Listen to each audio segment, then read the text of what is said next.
নাও এবার আমি এইচটিএমএল তথ্য পাইলাম বা কোডগুলা পাইলাম এবং আমরা কি বলেছি যে আমাদের পিএইচপি একটা স্ট্রং লাইব্রেরি হেল্প নিতে হবে। লাইব্রেরিটার নাম হলো পিএইচপি ডম, অথবা এটাকে আমরা বলতে পারি ডম ডকুমেন্ট।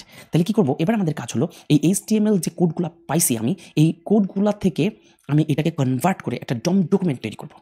এই ডম ডকুমেন্ট কেন আমি তৈরি করবো? বিকজ আমার উদ্দেশ্য ওই ডম ডকুমেন্ট নোডে কনভার্ট করে ওখানে এক্সপাথ তৈরি করতে পারবো আমি। এক্সপাথ হচ্ছে কি, আমাকে নোট করে করে আমাকে একটা একটা ট্রি, কম্পোনেন্ট ট্রির মতো বানাই দিবে নোটগুলা। সো আমি ওখান থেকে কোয়ারি চালাইয়া আমার উদ্দেশ্য হচ্ছে নির্দিষ্ট একটা কিছুকে ধরবো। ধরেন আমি এই সন ট্যাগকে ধরবো, ওই সাইটের নির্দিষ্ট একটা কিছুকে ধরবো। দ্যাটস ওয়াই আমি পিএইচপি ডমের হেল্প নিব। অলরাইট, তো চলেন আর কথা না বাড়াই পিএইচপি ডম ইউজ করা শুরু করি। নাও আমি ডলার সাইন দিয়ে একটা ডম বলবো, ডম এটা নাম দিলাম ধরেন ডম। ডম ইকুয়াল টু আমরা বলবো নিউ ডম ডকুমেন্ট। ডম ডিওএম, ওকে, ডিওএম বড় হাতের, তারপরে ডিও বড় হাতের, ডকুমেন্ট ডম দিয়ে, এরপর বড় হাতের ডি দিয়ে ডকুমেন্ট, বাকিগুলো ছোট হাতের DOCU ডকু MENT, নিউ ডম ডকুমেন্ট। এভাবে আমি কি করলাম, একটা ডমকে প্রথমে ডম ডকুমেন্ট হিসেবে অ্যাসাইন করলাম অথবা তৈরি করলাম। সো কেন এটা এইভাবে লিখতেছি আপনার আরও ক্লিয়ার হওয়ার জন্য পিএইচপি ডম লিখে একটু গুগল সার্চ করেন, পিএইচপি ডমের যত ম্যানুয়াল আছে সেগুলো চলে আসবে, এক নজরে একটু চোখ বুলাই নিলে আরও ক্লিয়ার হয়ে যাবেন। সো আমি জাস্ট ডমের মধ্যে অ্যাসাইন করলাম কি একটা ডম ডকুমেন্ট, ব্ল্যাঙ্ক ডম ডকুমেন্ট, এটার মধ্যে আসলে কিছু নাই আলটিমেটলি। সো এবার আসেন এই ডমকে নিয়ে আমি কাজ করবো। ডম ডকুমেন্ট একটা ব্ল্যাঙ্ক ডকুমেন্ট আমি বানাইছি, ডম ডকুমেন্ট, রাইট? এবার এই ব্ল্যাঙ্ক ডম ডকুমেন্টের মধ্যে আমার আসলে এই যে HTML ফাইল গেট কন্টেন্টকে কল করার মাধ্যমে যে HTML কোডটা আমি পাইছি, এই কোডটাকে লোড করবো। নাও আমি যদি বলি ফর এক্সাম্পল আমি ডমকে আবার কল করবো, দেন আমি ইউজ করবো এটাকে কি বলে হাইফেন, রাইট, এবং গ্রেটার দেন সাইন। এটাকে একসাথে আমি বলবো অ্যারো, ওকে? অ্যারো বলতে বোঝায় চাইল্ড অফ, এভাবে বোঝায়।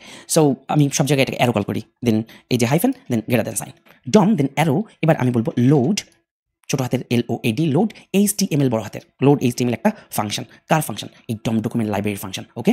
এই যে ডমটা আমি তৈরি করলাম, এই ডমটা এই লাইনে ছিল ব্ল্যাঙ্ক ডম ডকুমেন্ট। এই লোড HTML কল করার মাধ্যমে আমি এখানে HTML যে কোডটা সেই কোডটা দিয়ে দিব। তাহলে আলটিমেটলি আমার কি হলো বলেন তো, ডম প্রথম লাইনে একটা ডম ডকুমেন্ট ব্ল্যাঙ্ক তৈরি করেছিল, দ্বিতীয় লাইনে কি হলো, লোড HTML কল করার মাধ্যমে আমি ওটাকে একটা উপরে যে HTML ফাইলগুলো পেয়েছি সেই ফাইলগুলোকে একটা ডম ডকুমেন্ট বানাই ফেলছি। উদ্দেশ্য কি? উদ্দেশ্য হচ্ছে আমার এই ওয়েবসাইট থেকে সকল তথ্য নিয়ে ডমে কনভার্ট করবো, বিকজ আমি নির্দিষ্ট একটা তথ্য চাই। এই যে ওয়েবসাইট ক্রিকেট খেলার ওয়েবসাইট, এই ওয়েবসাইটে সব তথ্যকে আপনার দরকার, বলেন সব তথ্য তো আপনি এদিকে কী করবেন? আপনার দরকার লাইভ স্কোর অথবা নির্দিষ্ট একটা ভ্যালু, নির্দিষ্ট একটা কিছু আপনার দরকার, রাইট? সো আমি ওই ব্যাপারে পরে আসি, আমরা জাস্ট স্টেপ বাই স্টেপ আগাই। সো ডম, দেন অ্যারো সাইন, ওকে, তারপরে লোড HTML-কে কল করার মাধ্যমে ওই HTML ফাইলটাকে খাওয়াই দিব। HTML ফাইলটা যেটাও গেট কন্টেন্টের মাধ্যমে পাইছে অথবা কার্লের মাধ্যমে, কার্ল আমি পরে বোঝাবো, সেটাকে আমি অ্যাসাইন করে দিলাম, ডম হয়ে গেল। নাও এই ডমকে সরাসরি একো করা যায় না, আমি একটা ফাংশন ইউজ করতে পারি, একটু শিখে রাখেন, প্রিন্ট আন্ডারস্কোর আর। প্রিন্ট আর এর মধ্যে আমি এই ডমকে জাস্ট অ্যাসাইন করে দিতে পারি। এটা আমাকে হেল্প করবে বোঝার জন্য যে ওই ডম ডকুমেন্টের মধ্যে আদৌ কোনো তথ্য আছে না নাই বা কোনো এরর হচ্ছে কিনা বোঝার জন্য আমাকে হেল্প করবে প্রিন্ট আর কমান্ডটা, ওকে? নট লাইক একো এখানে কাজ করবে না, বিকজ এই ডম হচ্ছে একটা ডকুমেন্ট, এটা একো করলে কাজ হবে না। তো চলেন আমি প্রিন্ট আর যেহেতু করেছি, সো নাও আমি এটাকে একটু test.php কে এবার রিলোড দিই, আমি কিছু কোড দেখতে পাইতেছি। এই কোডটার মধ্যে আমি কিছু বোঝা যেতেছে না। এখানে যদি আমি ভিউ পেজ সোর্স করি, কোথায় ভিউ পেজ সোর্স করি, তাহলে আমি দেখবো ডম ডকুমেন্ট সব অবজেক্ট হয়ে আছে। সো ও আসলে অবজেক্ট হিসেবে ডম ডকুমেন্ট তৈরি করবে, ওর মতো করে নোড হিসেবে এটাকে উপস্থাপন করবে, পাওয়ারফুল একটা টুল। বিকজ আপনি তো এখন আমাদের ছোট্ট একটা ওয়েবসাইট নিয়ে কাজ করতেছে যেখানে দুইটা এইসন ট্যাগ আছে, এই জন্য সহজ মনে হবে, বাট ও আসলে ভয়ঙ্কর এবং ও অনেক বড় ওয়েবসাইট থেকে অনেক কোডিংয়ের মধ্যে থেকে একটা নির্দিষ্ট তথ্যকে বাইছে নিয়ে চলে আসবে খুব ইজিলি। সো প্রিন্টারের মাধ্যমে জাস্ট আমি দেখলাম যে ডমটা কাজ করে কিনা। সো আপনাদেরকে জাস্ট এই জায়গাটা একটা উপায় শেখাই দিই। উপায় বলতে এই সমস্যাটা অনেক সময় হতে পারে, এখানে একটা লাইনকে কল করবেন, এই লাইনটাকে আপনি নোটপ্যাডে লিখলে অপশন পাবেন, নোটপ্যাড ছাড়া অপশন দিবে কিনা আমি জানি না। এখানে এই ডম যখন শুরু করবেন তার উপরে লিখবেন লিব এক্সএমএল, ওকে, ইউজ ইন্টারনাল এরর্স, এই একটা ফাংশন লিব এক্সএমএল ইউজ ইন্টারনাল এরর্স, এর ফার্স্ট ব্র্যাকেট শুরু শেষ, দেন সেমিকোলন এবং এটার মধ্যে 2 করে দিবেন। এটার মানে হলো যে তুমি যে এখন ডকুমেন্টটা বানাবা বা ডম ইউজ করবা, এটা যখন পার্স করে নিয়ে আসবা বড় কোনো ওয়েবসাইট থেকে, যখন আপনি পার্সিং করতেছেন তখন কোনো এরর বা ইস্যু আসতে পারে, ফাইলটা প্রপারলি ডম হিসেবে আসলো অথবা ট্যাগ টু কোনোটা মিসিং থাকতে পারে ওই ওয়েবসাইটে, রাইট? তখন ও একা ইউজ ইন্টারনাল এরর্স, সো ও ইন্টারনাল এররটাকে নিজে হ্যান্ডেল করে ফেলবে, আপনার কোনো পার্সিংয়ের সমস্যা হবে না। সো তারপরে আমি যখন ডম লোড HTML হয়ে যাবে তখন আমি এই লিব এক্সএমএলকে আবার কল করবো, দেন ক্লিয়ার এরর্স এটাকে আমি কল করতে পারি, এটাও একটা ফাংশন। এই ফাংশনের মানে হচ্ছে আমার যেহেতু লোড করা হয়ে গেছে, নাও ক্লিয়ার এররগুলো এখন ক্লিয়ার করে ফেলো। Whatever, this is not mandatory যে এই লাইনটা লিখতে হবে, উপরের লাইনটা লেখা ভালো হবে, বাট বেস্ট প্র্যাকটিস, সবসময় এটা ইউজ করতে পারেন। মেইন লাইন আমার এই দুইটা, বাট আমি lib XML use internal errors true করে দেবো এবং ডম যখন লোড করে ফেলবো তারপরে আমি লিব এক্সএমএল ক্লিয়ার এরর্স এটাকে কল করার মানে হলো আমি এরর হ্যান্ডেল করতেছি, বিকজ অনেক বড় ওয়েবসাইটে আমি যখন একটা তথ্য নিয়ে আসবো অনেক হাজার লাইনের কোডের মধ্যে থেকে যখন পার্সিং করবে এরর আসলে সেটা ও হ্যান্ডেল করে ফেলতে পারবে। এই হচ্ছে ভেরি বেসিক আর কি একটা ডম ডকুমেন্ট তৈরি করা। দেখেন আমি 3টা লাইন লিখছি, পিএইচপি কতটা মারাত্মক এবং কতটা পাওয়ারফুল একবার চিন্তা করেন। জাস্ট ফাইল গেট কন্টেন্টের মাধ্যমে ও যে কোনো একটা ওয়েবসাইটকে হিট করে সেখান থেকে সকল HTML তথ্য নিয়ে এই HTML এর মধ্যে রেখে দিচ্ছে, এই ভ্যারিয়েবলের মধ্যে। এবং DOM ইকুয়াল টু নিউ ডকুমেন্টের মাধ্যমে আমি একটা ফাঁকা ডকুমেন্ট তৈরি করতেছি এবং পরের লাইনে DOM arrow load HTML function call করে এই HTML যখন ওকে দিলাম তখন ওই সকল HTML কোডের মাধ্যমে বা কোডগুলো দিয়ে সে আসলে আলটিমেটলি একটা ডকুমেন্ট তৈরি করে ফেললো। এবার এই ডকুমেন্টটা নিয়ে আমরা খেলবো, রাইট? সো আমি জাস্ট একটু রান করে দেখে আসি test.php সব ঠিকঠাক আছে। আমি প্রিন্টার করে দেখলাম যে ইয়াস কোনো আউটপুট দিচ্ছে, কোনো এরর অথবা কোনো কিছু আসতেছে না, মানে আমার ওয়ার্ক করতেছে না।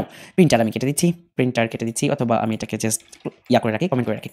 এবার আসেন আমরা যেমনটা বলছিলাম যে আমি DOM ডকুমেন্ট তৈরি করা হয়ে গেল আমার যে কোনো একটা ওয়েবসাইট থেকে, এখন আমি হিট করে DOM ডকুমেন্ট তৈরি করে ফেলবো।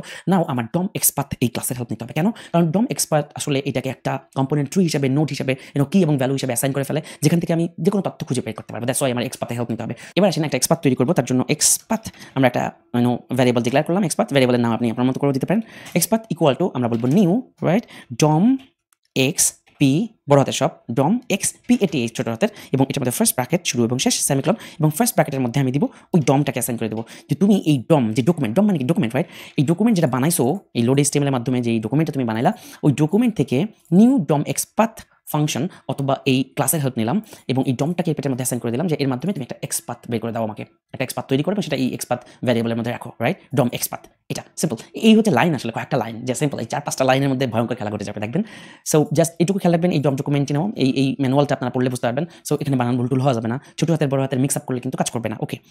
সো কোনো কনফিউশন থাকলে একটু গুগল করতে পারেন, একটু ম্যানুয়ালটা দেখে নিতে পারেন। সো এক্সপাথ আমরা একটা তৈরি করলাম এবং এক্সপাথের পেটের মধ্যে খাওয়াই দিলাম DOMকে, যে ওই DOMের মাধ্যমে তুমি এক্সপাথ তৈরি করো। নাও এক্সপাথ হয়ে গেল। নাও এবার এই এক্সপাথের মাধ্যমে আমি যা খুশি তাই করতে পারি। It could be anything, right? আমি এবার এই এক্সপাথের মাধ্যমে যেই ওয়েবসাইট থেকে তথ্যগুলো পাচ্ছি, সেই ওয়েবসাইট থেকে H1 ট্যাগ, ডিপ ট্যাগ, যে কোনো কিছু, ক্লাস নেম, কোয়ারি চালাতে পারবো, যা খুশি তাই করতে পারবো, এবং যে কোনো সাইট থেকে যে কোনো তথ্য আমি তুলে নিয়ে আসতে পারবো। অলরাইট, সো পরের লেকচারে আমরা তথ্য তুলে আনার ব্যাপারটা দেখবো। আপাতত এতটুকু থাক, জাস্ট আমি প্রিন্টার করতেছি। প্রিন্টার এক্সপাথটা আসলে কি করতেছে সেটা একটু দেখি, প্রিন্টার করে যে সেটা আসলে কি করতে পারতেছে এক্সপাথ। এক্সপাথ আমরা দেখতে পাচ্ছি কিছু একটা এক্সপাথ তৈরি করতেছে, রেজিস্টার নোড নেম স্পেক, এটা মানে হলো এটা ওয়ার্ক করতেছে, কোনো এরর নাই। আমাদের এখনই বোঝার দরকার নাই, এক্সপার্টটা তৈরি হয়ে গেল। তাহলে এতটুকু পর্যন্ত আপনাদের মাথার মধ্যে ঢুকছে? আমি জাস্ট কয়টা লাইন লিখেছি? 3টা লাইন, রাইট? একটা লাইন ফাইল গেট কন্টেন্ট এবং 2টো লাইন DOMটাকে প্রথমে ফাঁকা অ্যাসাইন করেছি, DOMের মধ্যে HTML অ্যাসাইন করেছি এবং এক্সপার্ট তৈরি করে নিলাম এই DOM থেকে। এবার এই এক্সপার্টদের মাধ্যমে আমরা এই যে ওয়েবসাইটের যে তথ্যগুলো বা HTMLটা আমরা পেয়ে গেলাম এবং সেটাকে DOM ডকুমেন্টে কনভার্ট করলাম। DOM ডকুমেন্ট থেকে যে এক্সপার্ট পেলাম এবং এক্সপার্টের মাধ্যমে কোয়ারি করে আমরা আসলে ওয়েবসাইটের যে কোনো ট্যাগ, যে কোনো কিছুকে ক্যাচ করতে পারবো, গ্র্যাব করতে পারবো, ধরতে পারবো, রাইট? সো এতটুকু পর্যন্ত একটু নিজেরা প্র্যাকটিস করেন। পরবর্তী লেকচারে আমরা এই ভ্যালুটা কীভাবে ধরবো সেই ব্যাপারে স্টেপ বাই স্টেপ সামনের দিকে আগাবো। দেখা হচ্ছে পরবর্তী লেকচারে।